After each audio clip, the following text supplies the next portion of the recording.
Government ఎందుకండి ఉన్నది? మమ్మల్ని పట్టించుకోవాలి గవర్నమెంట్. వాళ్ళు పట్టించుకునేది పోలీసు వాళ్ళు. వాళ్ళకి వేసుకుంటా మాకు వేసుకుంటా ఉండాలా? వాళ్ళు గాలి దొరుకుని కూర్చోవాలి ఒకరికి. సో ఇప్పటి నుంచి ఉంటున్నామా ఇక్కడ? పరిస్థితి ఏంటి? వాళ్ళు కొత్త కట్టుకొని 1 year 5 సంవత్సరాలు కడుతున్నారు. వాళ్ళు 5 years కట్టారు. 5 years కట్టారు. డబ్బులు 35 లక్షలు ఇచ్చింది మేము కష్టపడ్డాం. మా జీతాలు మేము కట్టుకోగలం. ఏమంటారు అధికారులు? నష్టపరిహారం ఏమి ఇస్తారంటే ఏమిస్తారు? వాళ్ళు వచ్చిండే 2 రోజులు అప్పుడు మేము ఉంటాం. ఒక 2 రోజులు వాడు మనమని కొడుతుంది. మనమనికి సైడ్ కొడుతుంది. మనమని పేషెంట్ కదా. ఇప్పుడు వచ్చి కూడా ఒకటి వాడిని తీసి దంపాసం బయటకి పారేస్తాం. నాటకాలు వేస్తున్నాడు. ఏమనుకుంటున్నాడు? మాట్లాడుతూ ఓట్లేసాము. ఓట్లేసాక మాకు కృపను మూస్తున్నాడు వాడు.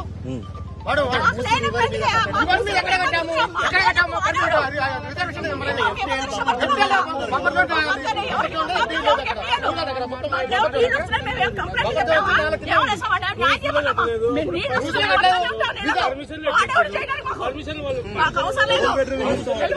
₹1 కోటి వస్తే తీసుకొని డబుల్ బెడ్రూమ్ 5 లక్షలు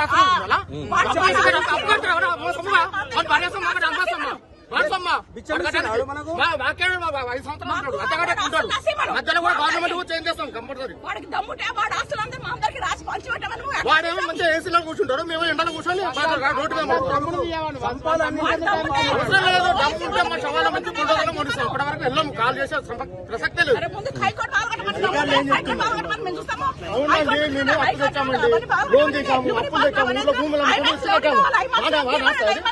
వాడు వచ్చిందా మనం ఒక 2 రోజులు గ్యారెంటీ ఇస్తాము. 2 రోజులు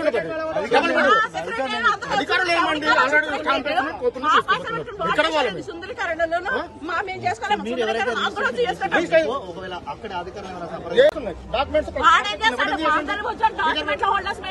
మాకు లేనట్టు వాడెవడే వచ్చి చేసేది. మాకు వాడి కాడు వాడు ఆస్తులను అమ్ముకోమని వాడి చేయమని సుందరీకరణ చేసుకుంటాడు. ఫ్రాడ్ చేసుకుంటాడు. పంచాయతీ ఏమైనా చేసుకుని సాగమని మా ఇళ్ల తోలికి వస్తామంటే మర్యాద ఉండదు ఒక్కొక్కడికి.